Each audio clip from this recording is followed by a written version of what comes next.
मोक्षमार्गस्य नेतारम् वेत्तारं कर्मभूभृताम् ज्ञातारं विश्वतत्त्वानां वन्दे तद्गुणलब्धये वन्दे तद्गुणलब्धये।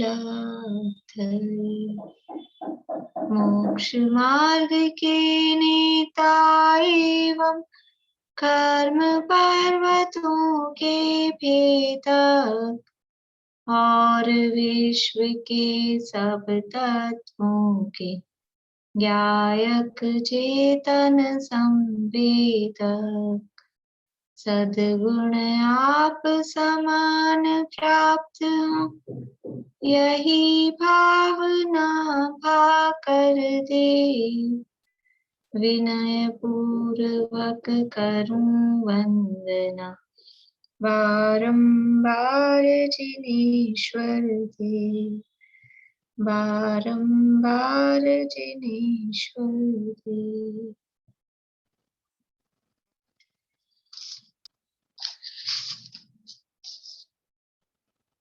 बोलिए आंटी, सूत्र सुनाने? हाँ। हाँ,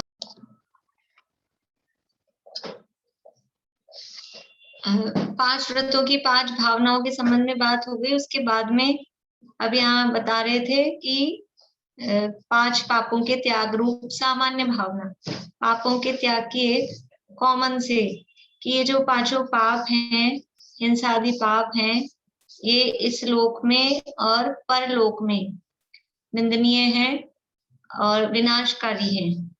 किसका विनाश करते हैं? किसका विनाश करते हैं? ये विनाशकारी है। किसका नाश करते हैं? बता सकते हैं? ये विनाशकारी हैं। किसका विनाश करते हैं? बोलिए सुधा जी। ये आदमी के यश का, कीर्ति का, इसका विनाश करते हैं। यश, कीर्ति, नाम, इज्जत, शोहरत, धन। ठीक है। ये नाम, इज्जत, शोहरत की तो चलो थोड़े समय की है, लेकिन वास्तव में किसका विनाश कर रहे हैं? तो जीव का तो नाश होता नहीं है, और नाम प्रतिष्ठा ये भी थोड़े समय की है। वास्तव में ये मोक्ष का और मोक्ष के मार्ग का, ये जो पापों में प्रवृत्ति है ना, वो इस लोक में और परलोक में विनाशकारी है। तो असली विनाश क्या है कि जीव धर्म में नहीं लग पाता है, धर्म में आगे नहीं बढ़ पाता है। तो जो आत्म कल्याणकारी जो कार्य हैं, उनका विनाश करने वाला है। तो मोक्ष का और मोक्ष के मार्ग का विनाश करने वाला है मुख्य रूप से। देखिए, अपाय की परिभाषा सर्वार्थ सिद्धि आदि ग्रंथों में दी है कि लिखना चाहें तो आप लिख लीजिए। स्वर्ग मोक्ष की प्रयोजक क्रियाओं का नाश करने वाली प्रवृत्ति अपाय कहलाती है। स्वर्ग मोक्ष की प्रयोजक क्रियाओं का,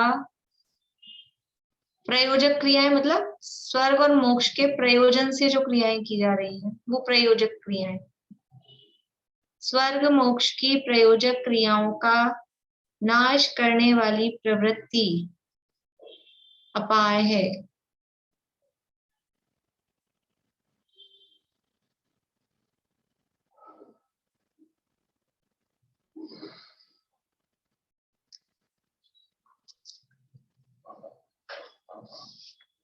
तो जिससे हमारे मुख्य बात तो मोक्ष की ही है। स्वर्ग तो साइड में साथ में समझ लीजिए जोड़ा गया है। तो वो धर्म, मोक्ष और मोक्ष मार्ग का जो नाश कर दे, वो अपाय है, अर्थात वो विनाशकारी है। और ये दुख में वो दुखी है। तो कल भी हमने थोड़ी चर्चा की थी कि दुख क्यों कहते हो? हमको मजा आता है कुछ काम करने में, परिग्रह दुख है ऐसा लगता है हमको। परिग्रह में तो मजा आता है, कुछ खरीद लाए कितने खुश होते हैं, बाजार से नई चीज आ जाए, नया नया सामान आ जाए, तो परिग्रह में आनंद आता है कि दुख होता है? लेकिन वास्तव में देखा जाए तो वो क्षणिक ही है आनंद। और कभी कभी जब बच्चे होते हैं ना, छोटे होते हैं, तब तो वो परिग्रह में मजा आता है। लेकिन वो जो भार, जब बड़े हो जाते हैं, जैसे बच्चे हैं तो मजा आ रहा है, लेकिन वो जो मम्मी होती है, वो मम्मी के सिर पे भार, अब इसको रखना, संभाल के रखना। समझ लो कहीं जा रहे हैं अपन घूमने फिरने, कहीं 4 दिन के लिए कहीं जाना है, बच्चों को तो मजा आता है, तैयार हो गए, बैठ गए गाड़ी में, चल गए, अपनी बोतल उठाई, ज्यादा से ज्यादा और क्या है। लेकिन वो मम्मी को हेडक लगती है, ये सामान रखो, ये सामान रखो, ये सामान रखो, और फिर आओ तब वापस ये खाली करो, ये जगह पे रखो। तो वो क्या है, वो जो अपन ले जा रहे हैं ना इकट्ठा करके, वो सब क्या है, जैसे थोड़े 4 दिन के लिए जा रहे हैं तो वो परिग्रह इकट्ठा करके ले जा रहे हैं, या 40 साल की, समझ लो 80 साल की जो जिंदगी है उसके लिए सामान इकट्ठा करते हैं, तो भार लगता है। और कभी कभी तो कुछ लोग ऐसा भी कहते हैं, जब बाइयां नहीं आती है, अपने हाथ से घर की सफाई करनी पड़ती है, तो ऐसे कहते हैं कि अच्छा होता 2 कमरे का मकान होता तो जरा सी झाड़ू लगाई और काम चल गया। तो वो जितना ज्यादा है वो दुख का कारण है। वो अभी क्षणिक सुख लगता है, थोड़ी देर का, लेकिन वास्तव में वो सुखरूप नहीं है। इसलिए जो पाप हैं, चाहे अब्रह्म रूप पाप हो, उसमें भी जीव को मजा लगता है, और परिग्रह, ये 2 पाप तो ऐसे हैं जिसमें जीव को दुख नहीं समझ में आता। अब्रह्म में और परिग्रह में, उसमें आनंद जैसा लगता है, लेकिन वो आनंद जैसा है वो वास्तव में आनंद है नहीं, वो भी उसके बैक में जाएंगे। एक अभी प्रकरण चल रहा है मोक्ष प्रकाशक में शाम को, तो उसमें शब्द है उसकी परंपरा में का विचार करें। परंपरा मतलब उसके थोड़ा पीछे जाएं, तो पीछे जाकर देखेंगे या अंदर गहराई में जाकर देखेंगे तो वास्तव में वो दुख रूप ही है, दुख ही है। इसलिए यहाँ पर ये कहा दुख में बा। अभी देखिए और भावना बता रहे हैं इन अनुव्रतों और महाव्रतों की विशेष उनकी पुष्टि के लिए। 11 नंबर का सूत्र है, बहुत ही अच्छा, सरल भी है और बहुत अच्छी भावनाएं यहाँ पर बताई गई है। अपन ने शायद सामयिक पाठ के संदर्भ में इनकी चर्चा की थी। देखिए 11 नंबर का सूत्र है, दीपिका जी आप बोलिएगा। मैत्री प्रमोद कारुण्य माध्यस्थ्यानि मैत्री प्रमोद कारुण्य माध्यस्थ्यानि च सत्व गुणाधिक क्लिश्यमाना विनयेषु सत्व गुणाधिक क्लिश्यमाना विनयेषु। मैत्री प्रमोद कारुण्य माध्यस्थ्यानि च सत्व गुणाधिक क्लिश्यमाना विनयेषु।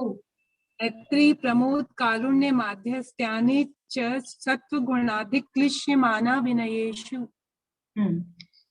देखिए 4 बातें हैं, 4 भावना या 4 बात कही है। पहली है मैत्री, दूसरी है प्रमोद, तीसरी है कारुण्य और चौथी है माध्यस्थ। ये 4 बातें हैं, 4 भावनाएं हैं। और आगे दिए हैं 4 तरह के जीव, सत्व, गुणाधिक, क्लिश्यमान और अविनयेषु, अविनयी। क्लिश्यमाना है, माना में से अ अलग होगा, ये क्लिश्यमान, अविनयेषु।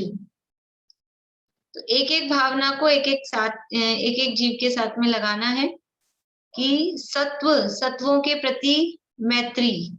अभी यहाँ बताएंगे सत्व किसे कहते हैं, गुणाधिक किसे कहते हैं, अपने पीछे चर्चा हुई है, ध्यान है आप लोगों को? बोलिए अनुज। मैम सत्व तो सभी जीवों के लिए बोला गया है। हाँ वो अभी बताएंगे, मैंने पूछा नहीं है अभी, रुकिए। अच्छा अभी पूछा था ना आपने। सत्व किसे कहते हैं ये सभी बताएंगे। तो सत्व के प्रति मैत्री, गुणाधिक के प्रति है प्रमोद, और जो क्लिश्यमान है उनके प्रति कारुण्य, और अविनयेषु जो है उनके प्रति माध्यस्थ। ऐसी 4 भावनाएं बताई गई हैं।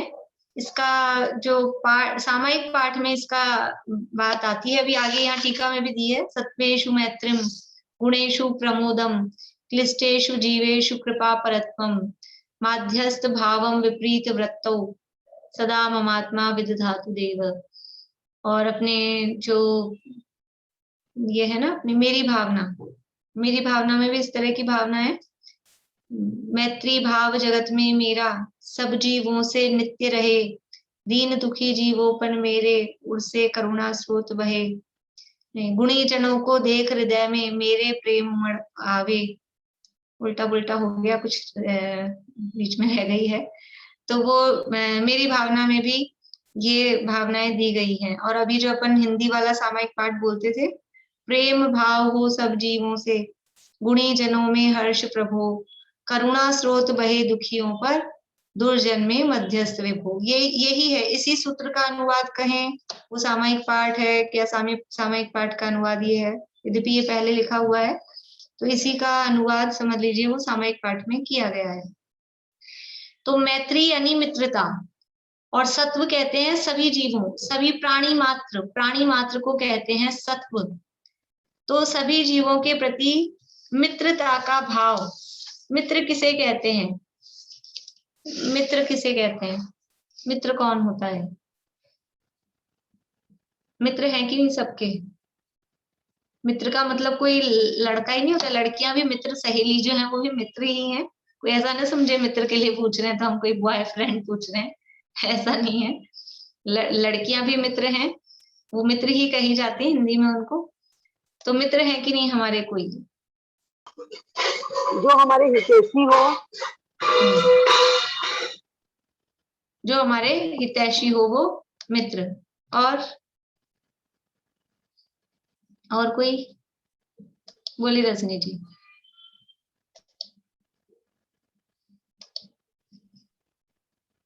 जिनके प्रति राग और द्वेष के भाव न हो। जिनके प्रति राग भी नहीं हो फिर तो वीतरागी हो गए, तो फिर तो आप वीतरागी हो गए, तो फिर वो मित्र कैसे रहेंगे आपके? द्वेष न हो। जो हमारे अच्छे बुरे में साथ दे, जो हमारा अच्छा बुरे में साथ दे।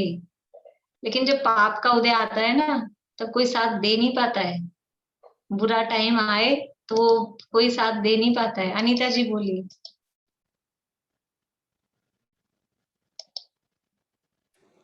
जो हमें हमारा भला, हमारे को भला बुरे का ज्ञान कराए, जो हमारे हितैषी हो। ठीक है, बढ़िया। हमको सही और गलत में फर्क बताए और हम हमारा इच्छा है। ठीक है। जो बिना चाहे हमारे दिल की बात सुने। ठीक है। देव शास्त्र गुरु ही हमारे सच्चे मित्र हैं। देव शास्त्र गुरु ही सच्चे मित्र हैं। ठीक है, चलिए लास्ट बोलिए रेणु जी। जो समान विचार वाले हों वही मित्र बनते हैं, जिनके विचार हमारे से मिलते जुलते हों। ठीक है, चलिए बहुत तरह से आप लोगों ने मित्र की परिभाषा बताई। चलिए अब शीला भाभी से पूछ लेते हैं बस लास्ट। हमें सन्मार्ग पर ले जावे। जो हमें सन्मार्ग पर ले जाए। ठीक है, बहुत आप लोगों ने जो परिभाषाएं बताई अच्छी हैं सब, पर मुख्य रूप से एक बात निकल के आई, जो हमारे हितैषी हो। हितैषी हो मतलब जो कभी भी हमारा बुरा नहीं चाहे, या जो कभी भी हमें बुरा नहीं चाहे, मतलब जिसके यानी जो ये चाहे कि उसके माध्यम से कभी हम दुखी ना हो, वो हमें कभी खुद के निमित्त से दुखी करना नहीं चाहे, जो हमको दुखी नहीं करना चाहे। हितैषी हो, भला चाहे और दुखी नहीं करना चाहे, वही बात है। तो यानी जिसका हम कभी बुरा नहीं चाहें। देखो, भला बुरे का ज्ञान कराए या जो सुख दुख में साथ दे, तो सुख दुख में साथ देना ये हाथ की बात नहीं होती है। चाहना वो हमारे हाथ की बात है, हम चाहते तो हैं, लेकिन अब उसके सुख दुख में साथ दे पाएंगे कि नहीं दे पाएंगे। कोरोना अभी तो चलो थोड़ा मतलब अपन भी कोरोना से जरा परिचित हो गए। जब शुरू में कोरोना आया था, तब क्या स्थिति थी कि वो जिसको हो गया ना, ऐसी स्थिति थी कि बस अब उसको छोड़ दो, अब कोई पूछने वाला नहीं है, कोई सगा संबंधी नहीं है, ऐसी स्थिति थी। अब वो चाहते हैं कि नहीं चाहते हैं। अब किसी का भाई है, किसी के पिताजी हैं, किसी का बेटा है, वो चाहते हैं कि नहीं कि हम अपने सदस्य की, परिवार के सदस्य की सेवा करें, लेकिन फिर भी वो साथ तो नहीं दे पा रहे सुख दुख में। तो सुख दुख में साथ दे, या मित्र भी होते हैं तो कोई जरूरी नहीं है कि वो टाइम पे, लेकिन भावना क्या है, इच्छा क्या है? इच्छा ये है कि वो हमारे निमित्त से कभी दुखी ना हो। चाहते तो ये हैं, अब वो कर पाए नहीं कर पाए वो एक अलग मैटर है। बोले रेणु जी, क्या कह रहे हैं आप? वो इसका संधि विच्छेद करा दीजिए ना। क्या? सूत्र का संधि विच्छेद। हाँ अभी कराते हैं।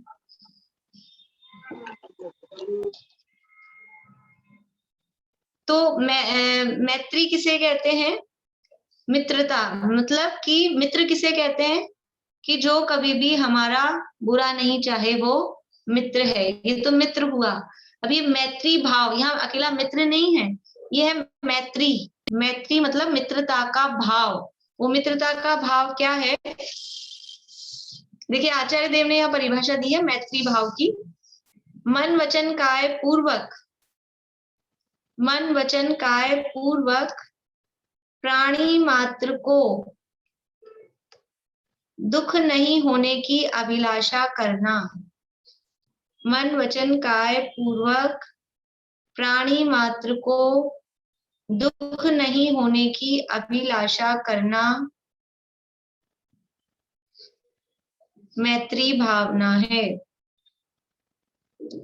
यानी मेरे मन से, मेरे वचन से, मेरे काय से, मन वचन काय पूर्वक किसी भी प्राणी मात्र को दुख नहीं हो। सत्वेषु मैत्रिम, सत्व यानी सभी प्राणी मात्र, जीव मात्र के प्रति मित्रता का भाव रखना है। मतलब क्या?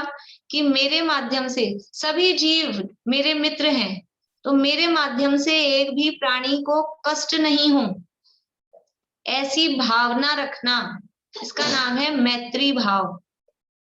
सत्वेषु मैत्रिम, मित्रता का भाव, यानी कभी अपने मित्र को हम दुखी नहीं करना चाहते हैं, ये मित्रता का भाव है। तो प्राणी मात्र हमारा मित्र है। प्राणी मात्र मित्र है मतलब कौन कौन मित्र है? ये जो क्लास में जितने लोग हैं ये सब मित्र हैं? नहीं, जितने भी जैन हैं वो सब हमारे मित्र हैं कि नहीं? जितने भी भारतीय हैं, इंडियंस, नहीं, पूरे विश्व, वसुधैव कुटुंबकम, पूरा विश्व हमारा मित्र है, पूरे मनुष्य, प्राणी मात्र यानी जितने भी, तो गाय घोड़ा गधा कुत्ता, वो उतने ही नहीं, असली मित्रता तो किसके साथ निभानी है? ये चींटियां, मक्खियां, मच्छर, झींगर, कॉकरोच, मकड़ी, अभी दिवाली का टाइम चल रहा है ना, तो मित्रता निभती है उनके साथ में, उठा उठा के, पकड़ पकड़ के उनको। ये सत्वेषु मैत्रिम, कि सभी जीवों के प्रति मित्रता का भाव, प्राणी मात्र को भी मेरे निमित्त से कष्ट नहीं हो, ऐसी भावना रखना। यद्यपि घर गृहस्थी के काम करते हैं तो कष्ट तो उनको हो ही जाता है, आरंभ हो ही जाता है, हिंसा हो ही जाती है, पर भावना चला के जबरदस्ती, और अंदर भावना ये है कि प्राणी मात्र को मेरे निमित्त से कष्ट ना हो, ये है मैत्री भाव। सभी जीवों के प्रति मित्रता का भाव रखना। देखिए संधि कुछ खास नहीं है इसमें।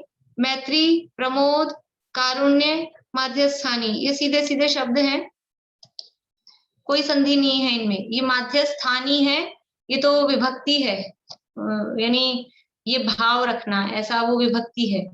फिर च है, सत्व, ये अलग शब्द है, कोई संधि नहीं है। गुणाधिक, गुण अधिक, गुणाधिक ये अलग शब्द है।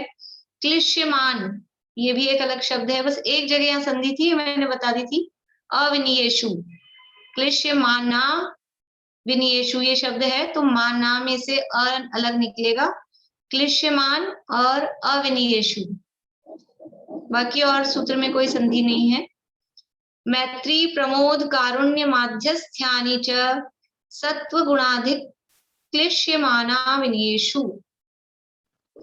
तो सत्वेषु, सत्व के प्रति मैत्री भाव, सभी जीवों के प्रति मित्रता का भाव। फिर दूसरा है गुणाधिक।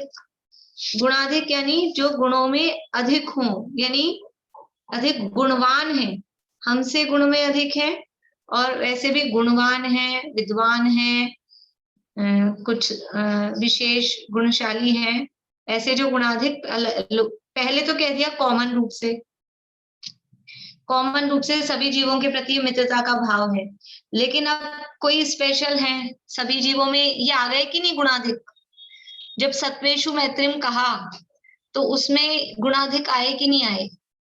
उसमें आ गए, इंक्लूड तो हो गए, लेकिन फिर भी जो कोई विशेष विद्वान है, विशेष ज्ञानवान है, गुणवान है, उनको अलग से बताने के लिए कहा कि गुणेशु प्रमोदम, जो गुणाधिक हैं उनमें प्रमोद का भाव, एक आनंद आए गुणाधिक्यों को देखकर, यानी विद्वानों को देखकर, अधिक गुणवान, अपने से अधिक गुणवान व्यक्तियों को देखकर ईर्ष्या नहीं हो, जलन नहीं हो, क्रोध उत्पन्न नहीं हो, बल्कि प्रमोद, प्रमोद किसे कहते हैं?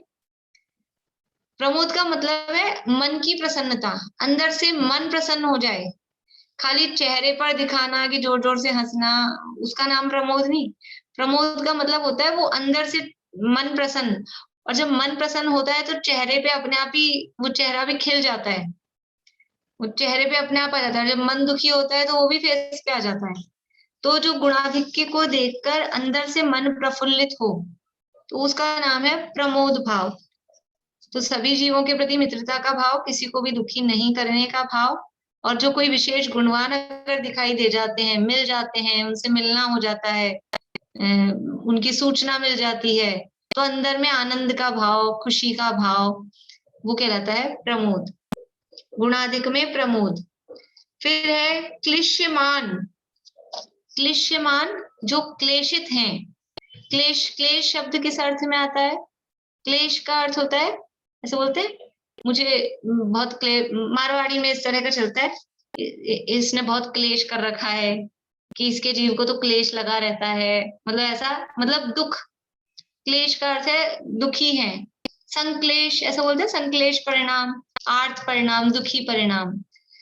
तो जो क्लिश्यमान यानी जो कोई दुखी है, कॉमन रूप से कह दिया था सत्वेषु मैत्रिम, वो तो आ गए थे, लेकिन अब 3 जीवों को अलग निकाल रहे हैं। अलग मतलब विशेष रूप से बता रहे हैं।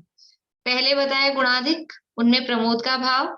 अब कुछ जीव ऐसे दिखाई देते हैं जो दुखी हैं, क्लेशित हैं, क्लिश्यमान हैं। तो अगर कोई दुखी हमको दिखाई दे रहा है तो फिर क्या आए? प्रमोद का भाव, आनंद हो जाए। दुखी जीवों को देखकर प्रमोद आना चाहिए क्या? नहीं, दुखी जीवों को देखकर कारुण्य, करुणा का भाव, दुखी जीवों को देखकर करुणा का, दया का परिणाम आए, अरे कि कैसे संसार में दशा है, ये दुखी है, क्यों दुखी है, मुझसे कुछ हो सकता है क्या, और संसार की स्वरूप का विचार करें। तो ऐसा वो अंदर से दया का, करुणा का भाव। क्लिश्यमान यानी दुखी जीवों को देखकर कारुण्य यानी करुणा का भाव।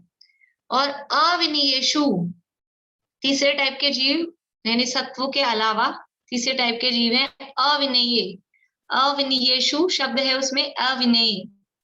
अविनेय मतलब विनयवान, विनयवान समझते हैं, जो नम्र है, मान कषाय, जिनमें मंद है, विनयी है, वो विनयवान। और अविनय, विनय का उल्टा, जिनमें विनय नहीं है, मतलब घमंडी है, क्या कहें, उद्दंड है, दुष्ट है, इस तरह के। तो जो अविनय, अविनय का मतलब है दुष्ट प्रवृत्ति के हैं, जिनको कोई मान मर्यादा का, किसी दूसरे की इज्जत करने का, वो जिनको कुछ भी ख्याल नहीं है, दुष्ट प्रवृत्ति के हैं। तो अविनय जीव हैं, उनके प्रति माध्यस्थ्यानी यानी उनके प्रति माध्यस्थ का भाव। अगर कोई दुष्ट जीव हमारे संपर्क में आ जाते हैं, दुष्ट जीव का मतलब है कि जो हमारी सुन नहीं रहे हैं, जिन गुणाधिक के तो है ही नहीं, दुखी भी नहीं है, लेकिन उद्दंड है, दुष्ट प्रवृत्ति के हैं, समझ लीजिए बीच बीच में दूसरों को परेशान करते हैं, इस तरह की प्रवृत्ति है। तो क्या करें उनके साथ? प्रमोद तो आएगा ही नहीं, उनपे करुणा भी क्या करेंगे, वो तो खुद ही बदमाशी कर रहे हैं, परेशान कर रहे हैं। पर अब उनके साथ क्या करें? फिर क्या आता है, अपने को क्या आता है? यदि कोई दुष्ट प्रवृत्ति वाले जीव अपने संपर्क में आए, अपने साथ दुर्व्यवहार करें, तो हमें कौन सा भाव आता है? क्रोध। क्रोध आता है ना, हमें गुस्सा आता है, फिर ये ऐसा क्यों कर रहा है, ऐसा क्यों कर रहा है, लड़ाई झगड़े का भाव आता है। तो कह रहे हैं नहीं, क्रोध नहीं करना, लड़ाई झगड़ा भी नहीं करना। माध्यस्थ भाव, माध्यस्थानी, माध्यस्थ भाव। माध्यस्थ भाव का मतलब है ना उससे राग करो।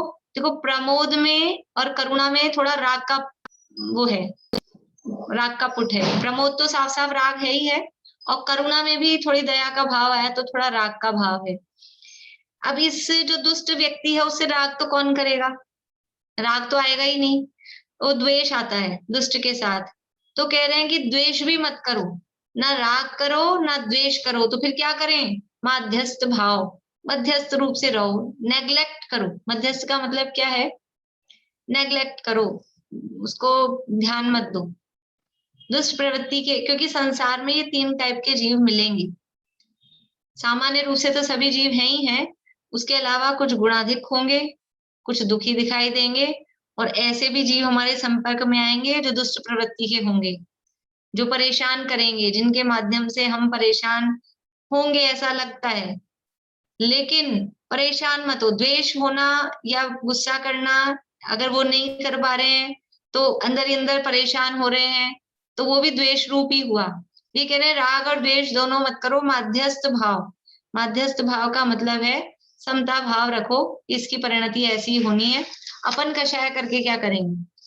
अपन कषाय करके अपन पाप ही बांधेंगे। तो ऐसे व्यक्ति के साथ में मध्यस्थ भाव रखना है। उनको समभाव भी बोल सकते हैं क्या? उनके प्रति समभाव हाँ रखना। हाँ हाँ, वही समभाव का मतलब वही है, राग द्वेष कुछ भी नहीं करना, वही। देखिए अभी यहाँ से पढ़ते हैं अपन थोड़ा सा। ये परिभाषा लिखना चाहते हैं तो आप लोग लिख लीजिए यहाँ इसकी आचार्य की भाषा में। मैत्री की तो लिखा थी मैंने आपको। मन वचन काय पूर्वक प्राणी मात्र को दुख नहीं होने की अभिलाषा करना, ये मैत्री भाव है। अब है प्रमोद। प्रमोद किसे कहते हैं? मानसिक प्रसन्नता पूर्वक।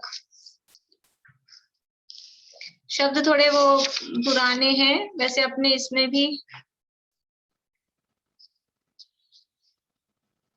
नहीं दिए हैं। मानसिक प्रसन्नता पूर्वक वचनात्मक स्तुति से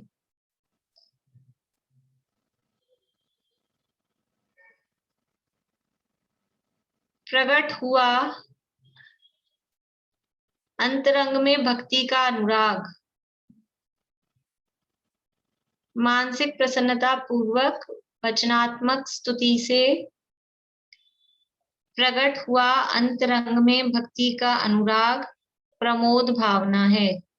मतलब सीधा सीधा है, प्रमोद का मतलब है आंतरिक प्रसन्नता। सरल शब्दों में लिखें, मन की प्रसन्नता, वो ज्यादा सरल है। मन की प्रसन्नता वो मन प्रमोद है।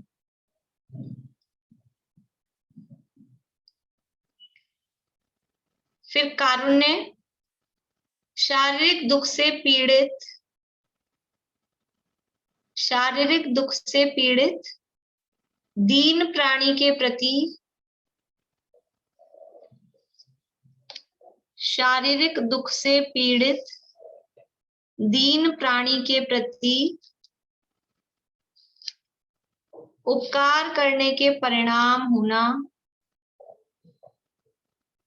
कारुण्य भावना है।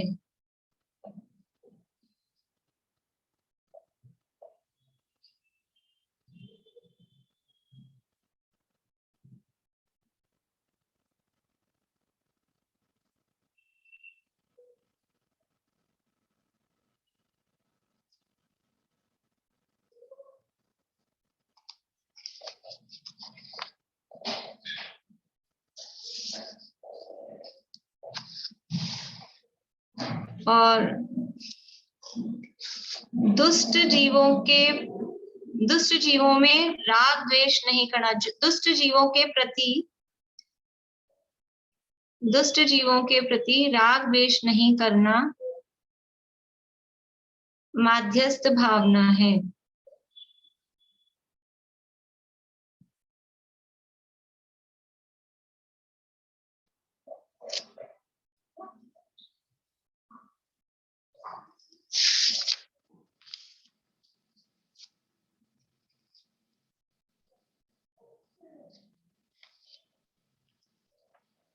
देखिए अपने यहाँ से पढ़ते हैं थोड़ा पुस्तक में से, फिर कुछ विशेष बात इसमें रह गई होगी तो। अभी एक सूत्र 12वां बाकी है, पहले अपन 11 तक का पढ़ेंगे अर्थ। हिंसा आदि 5 पाप इस श्लोक में और परलोक में। अपनी पुस्तक में पेज है 268, सूत्र नंबर 9, 10, 11। परलोक में विनाशकारी और निंदनीय है ऐसी भावना भाना चाहिए, अथवा ये हिंसाती पाप दुख रूप ही हैं ऐसी भावना भाना चाहिए। समस्त प्राणियों से मित्रता की भावना रखना चाहिए, गुणवानों के प्रति प्रमोद भाव रखना चाहिए, दुखी जीवों के प्रति करुणा भाव रखना चाहिए और अविनयी उद्दंड लोगों के प्रति माध्यस्थ भाव रखना चाहिए। किसी को मारने, दुखी करने और अनेक प्रकार का कष्ट पहुंचाने का भाव तथा इस प्रकार की क्रियाओं में प्रवृत्ति का परिणाम अगले भवों में दुर्गति का कारण तो होता ही है, इस भाव में भी मारणांतिक दुख देने वाला है।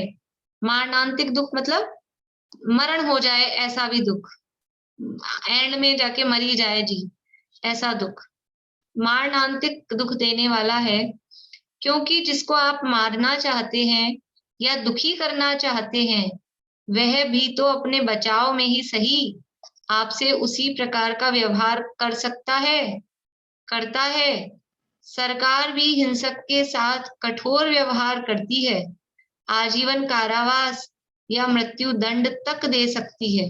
यानी किसी को मारने जा रहे हैं तो खाली आप ही के हाथ में है क्या कि हम मारेंगे, वो सामने वाला भी तो पलट के मार सकता है, तो उससे भी आपको दुख हो सकता है और सरकार तो, गवर्नमेंट तो जो देगी वो होगा ही। अतः हमें हिंसा और हिंसा के भावों से बचने का प्रयास निरंतर करना चाहिए। हमें निरंतर ऐसी भावना भाना चाहिए कि मेरे हृदय में इस प्रकार के दूसरों को सताने के भाव कभी ना आए। ये भावना हिंसा दिश विहामुत्रा पाया वद्य दर्शनम दुःखमेव। इसी प्रकार झूठ बोलने, चोरी करने, कुशील सेवन करने व परिग्रह जोड़ने या अधिक परिग्रह जोड़ने के विरुद्ध भी सोचना चाहिए और भावना भाना चाहिए कि इस प्रकार के पाप मेरे जीवन में कभी न हो, पाप भाव भी मन में न आवे, इसमें ही हम सबका भला है। ये हिंसादि पाप और पाप भाव दुख स्वरूप ही हैं, दुख ही है, दुख के ही कारण है, स्वयं को दुख देने वाले हैं और पर को भी दुख देने वाले हैं। इनसे न आज तक किसी का भला हुआ है और न कभी होने वाला ही है। ये भाव निरंतर कि ये पाप हैं, ये दुख स्वरूप हैं, दुख हैं, दुख के कारण हैं, अपने को दुख देने वाले हैं, दूसरे को दुख देने वाले हैं। ये पाप करके किसका भला हुआ है आज तक? इन पापों से आज तक किसी का भला हुआ नहीं है। आगे 11 नंबर का सूत्र का अर्थ है, हमें निरंतर ऐसी भावना भाना चाहिए कि जगत के समस्त जीवों से मेरा सदा ही मैत्री भाव रहे, किसी से भी बैर विरोध ना हो, किसी के भी साथ मेरे दुश्मनी बैर ये मेरा नहीं हो। गुणी जनों के प्रति मेरे हृदय में सदा ही प्रमोद भाव जागृत रहे, उन्हें देखकर उनके प्रति सम्मान भाव जागृत होना चाहिए। गुणी जनों को देख के, गुणवानों को देख के प्रमोद भाव आए। जगत में जो जीव दुखी दिखाई दे, उनके प्रति निष्कारण करुणा भाव जागृत होना चाहिए। कोई हमारा संबंधी या जो इसको हम जानते हैं वो यदि दुखी दिखाई दे रहा है तो उसके प्रति करुणा भाव आना ये तो एक सहज है, लेकिन कोई अनजान व्यक्ति भी यदि दिखाई दे रहा है तो उसके प्रति निष्कारण करुणा भाव, उससे हमारा कोई प्रयोजन नहीं है, लेकिन फिर भी जो दुखी दिखाई दे उसके प्रति करुणा का भाव जागृत होना चाहिए।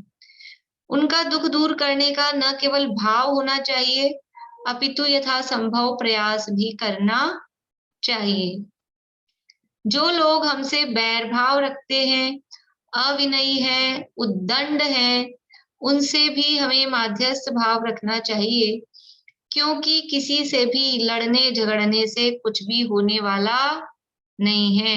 ये जो चौथी भावना है माध्यस्थ भावम विपरीत वृत्तो, इसकी बहुत ज्यादा जरूरत रहती है, क्योंकि जो अपने से मित्रता रखते हैं, प्रेम रखते हैं, अपने से मीठा बोलते हैं, उनसे तो अपन भी सब मीठे ही रहते हैं, फिर तो कुछ बात है ही नहीं। लेकिन जो जरा सा अपने से कोई टेढ़ा होता है तो फिर अपना क्या समझ लो उसमें रिएक्शन होता है, वो देखने वाली बात है। तो जो लोग हमसे बैर भाव रखते हैं, अविनयी है, उद्दंड है, उनसे भी हमें माध्यस्थ भाव रखना चाहिए, क्योंकि किसी से भी लड़ने झगड़ने से कुछ भी होने वाला नहीं है। लड़ने झगड़ने से क्या होगा? कुछ नहीं होगा, अपनी शांति भंग होगी, बात बढ़ेगी ही, और कुछ नहीं है। यदि हमें अपनी शांति भंग नहीं करनी है, निराकुल भाव से रहना है, अपने स्वाध्याय आदि कार्य में निर्विघ्न रूप से लगे रहना है, तो विपरीत वृत्ति वालों से माध्यस्थ भाव रखना ही श्रेष्ठ है।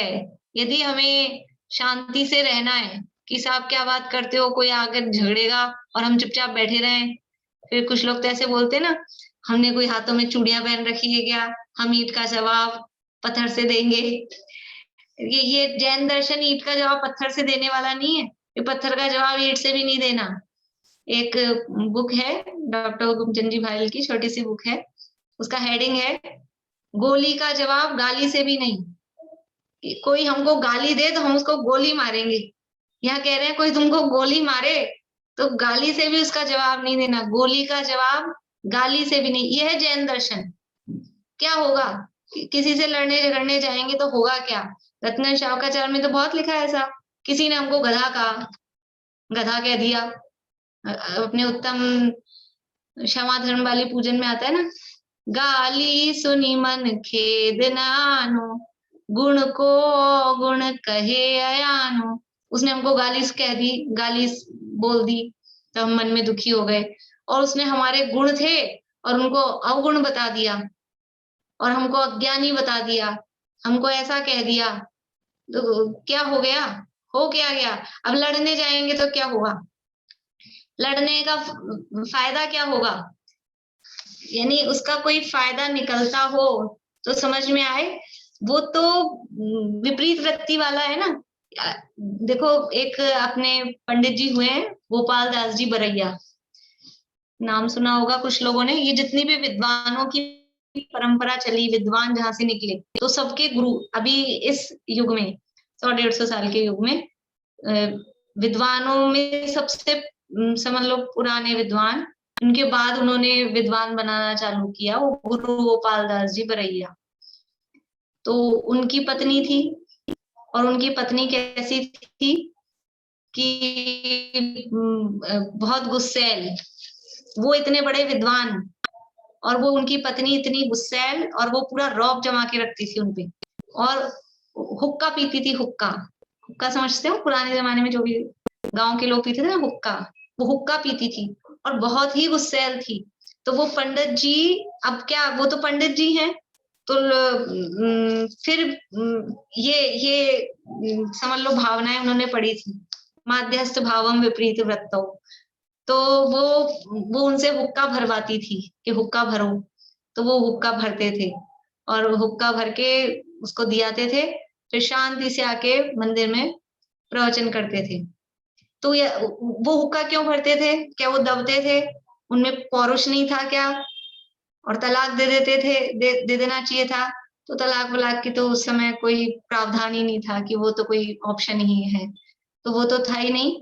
वो उसका हुक्का भरते थे, उसके सामने बिल्कुल चुप, और वो जैसा कहे उसके हिसाब से काम कर देते थे। क्यों? कि इसका काम शांति से कर दिया, अब अपने आके वो अपने हुक्का पीती रहेगी, आके आराम से अपन स्वाध्याय करेंगे, प्रवचन करेंगे, पढ़ेंगे मंदिर में।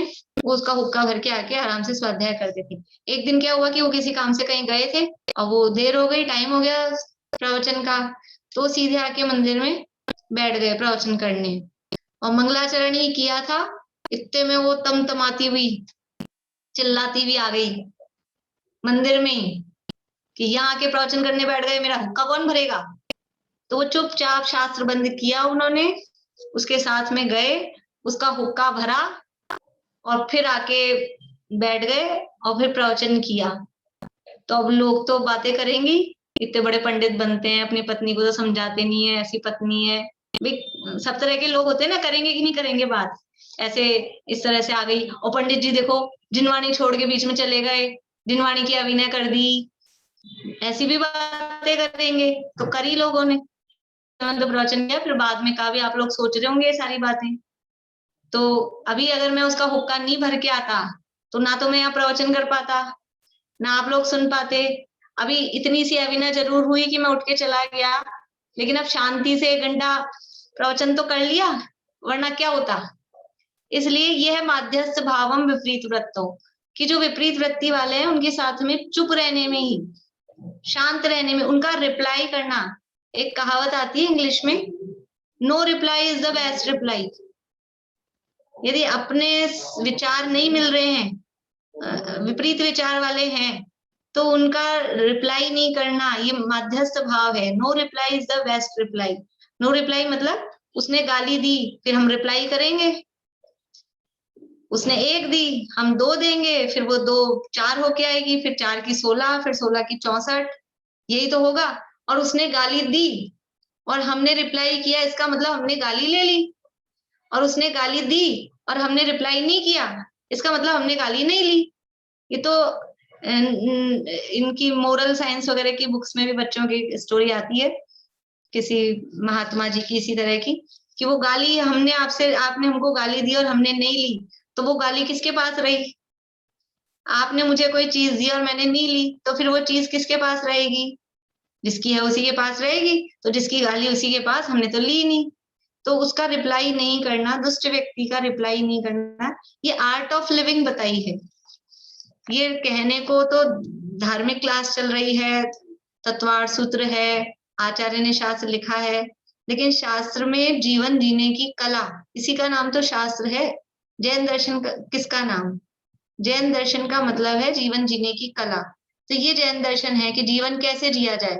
सत्वेषु मैत्रिम गुणेषु प्रमोदम और क्लिष्टेश, मैं वो बोल रही हूँ, ये सूत्र तो दूसरा है। मैत्री प्रमोद कारुण्य माध्यस्थानी च सत्व गुणाधिक क्लिश्यमान अविनयेषु, यानी अविनयी जीवों के प्रति माध्यस्थ भाव रखना, ये आर्ट ऑफ लिविंग है, ये जीवन जीने की कला है। तो ये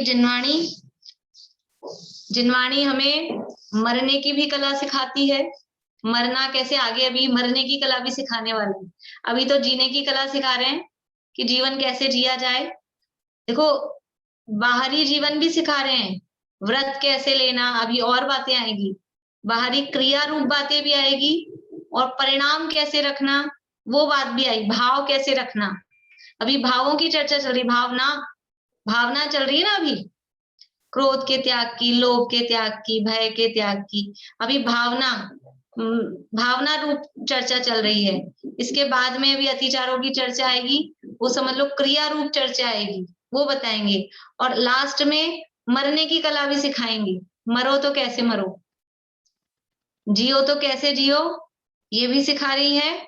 और मरो तो कैसे मरो, ऐसे ही नहीं कहीं भी मर गए, कभी भी मरना भी पूरी तैयारी के साथ है कि कभी भी आयु पूरी होगी और खत्म हो गया जीवन, ऐसा नहीं। मरने की भी पूरी तैयारी करो कि कभी भी मरण हो सकता है, ये बात तो सही है, लेकिन कुछ तैयारी है कि नहीं है, तो उसकी भी तैयारी यहाँ पर इस अध्याय में यहाँ सिखाएंगे अभी लास्ट में आते आते। तो ये भावना, ये जो सूत्र तो है ही। अब अगले पेज पे श्लोक दे रहे हैं, श्लोक याद करना आप लोग। और वो सामायिक पाठ का अनुवाद अगर वो है, ये कठिन लगता हो तो वो हिंदी में वो भी कर सकते हैं, रोज बोलने जैसा है। देखिए सामायिक पाठ में भी आता है, पेज नंबर 270। सत्वेषु मैत्रिं गुणेषु प्रमोदं क्लिष्टेषु जीवेषु कृपापरत्वं माध्यस्थ भावं विपरीत वृत्तौ सदा ममात्मा विदधातु देव। याद कर सकते हैं, इससे ज्यादा कठिन नहीं है, लेकिन बोलने में ये गुनगुनाने में अच्छा है बहुत। सूत्र को ऐसा अपन गुनगुना नहीं सकते। एक बार और बोलती हूँ, सत्वेषु मैत्रिं गुणेषु प्रमोदं क्लिष्टेषु जीवेषु कृपापरत्वं माध्यस्थ भावं विपरीत वृत्तौ सदा ममात्मा विदधातु देव। देखिए, सत्वेषु मैत्रिम, सभी जीवों के प्रति मैत्री भाव, गुणेशु प्रमोदम, गुणवानों के प्रति प्रमोद का, आनंद का, हर्ष का भाव रहे। क्लिष्टेषु जीवेषु, जो दुखी जीव हैं, क्लिष्ट यानी दुखी, जीवेषु यानी जीव हैं, उनपे कृपा परतम, उनपे मेरी कृपा भाव, करुणा भाव रहे। माध्यस्थ भावम विपरीत वृत्तो, और जो विपरीत वृत्ति वाले हैं, जो मुझसे उल्टा चलते हैं, ऐसे बोलते हैं ना, टांग खींचते हैं कि बीच बीच में टांग अड़ाते हैं, ऐसे विपरीत वृत्ति वाले हैं, उनके प्रति माध्यस्थ भाव रहे। सदा हमेशा मम आत्मा, मेरे आत्मा का यानी मेरा, विद धातु देव, हे देव, भगवान से प्रार्थना कर रहे हैं, हे देव मेरे आत्मा को ऐसा बना दो कि वह सभी प्राणियों से मैत्री का भाव रखे, गुणी जनों से प्रमोद भाव रखे, दुखी जनों के प्रति करुणा भाव रखे और विपरीत वृत्ति वालों से माध्यस्थ भाव रखे। ये मेरी आत्मा को बना दो। भगवान बनाएंगे क्या? ये भाषा है, ये भक्ति में इस तरह की लैंग्वेज बोली जाती है कि भगवान मेरी आत्मा को ऐसा बना दो, लेकिन भगवान बनाने वाले नहीं, ये बोलने वाले को ही पता है। मतलब यह है कि मेरा भाव ऐसा है कि मैं ऐसा हो जाऊं कि मुझे सभी जीवों के प्रति मैत्री भाव, गुणीजनों के प्रति प्रमोद भाव, दुखियों के प्रति करुणा भाव और विपरीत वृत्ति वालों के प्रति मध्यस्थता का भाव रहे। पंडित जुगल किशोर जी मुख्तियार भी उक्त छंद के अनुकरण पर मेरी भावना नामक अपनी कृति में लिखते हैं।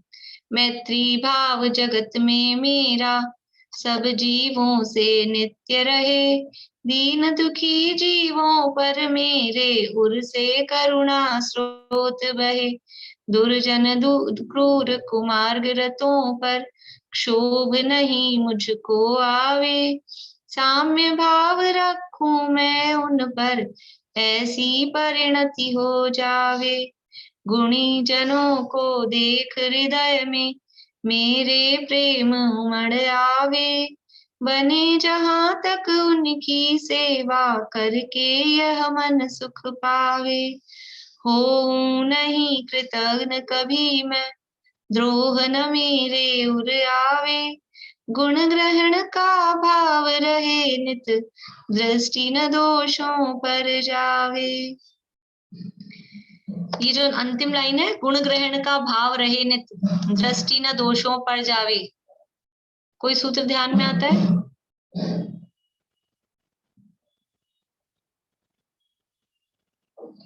गुण ग्रहण का भाव रहे नित दृष्टि न दोषों पर जावे, किस कर्म का आश्रय होगा ऐसी भावना से? बोलिए समीक्षा। परात्म निंदा, आत्म प्रशंसा। हाँ बिल्कुल। तो अभी इस पंक्ति से कौन से कर्म का आश्रय होगा कि हम गुण ग्रहण करें, दोषों पर दृष्टि नहीं रखें? नीच का नहीं, गुण ग्रहण कर रहे हैं, नीच का नहीं होगा, उच्च गोत्र का।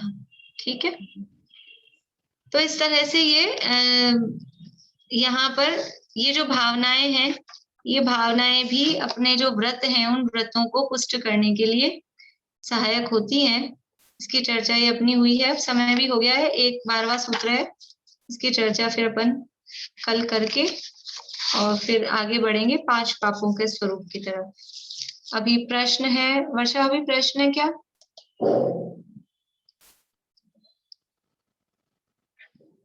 नहीं, मैं वो बता रही थी, आप वो पूछ रहे थे ना गोत्र कौन सा।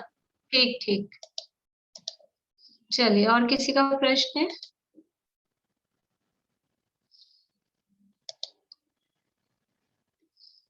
अभी यही पूरा करते हैं, फिर सूत्र कल बुलवा लूंगी ये वाला आपसे फिर मैं।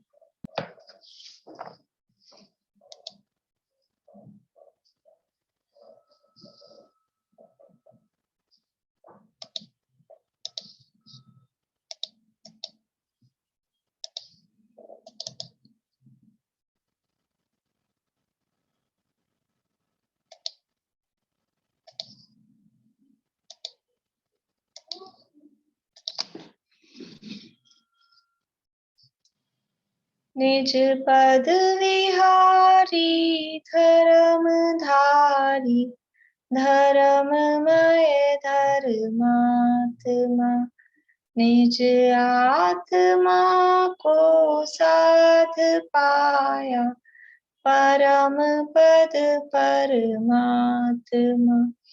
हे ज्ञान त्यागी नमी तेरी, शरण में मम आत्मा। तुमने बताया जगत को, सब आत्मा परमात्मा।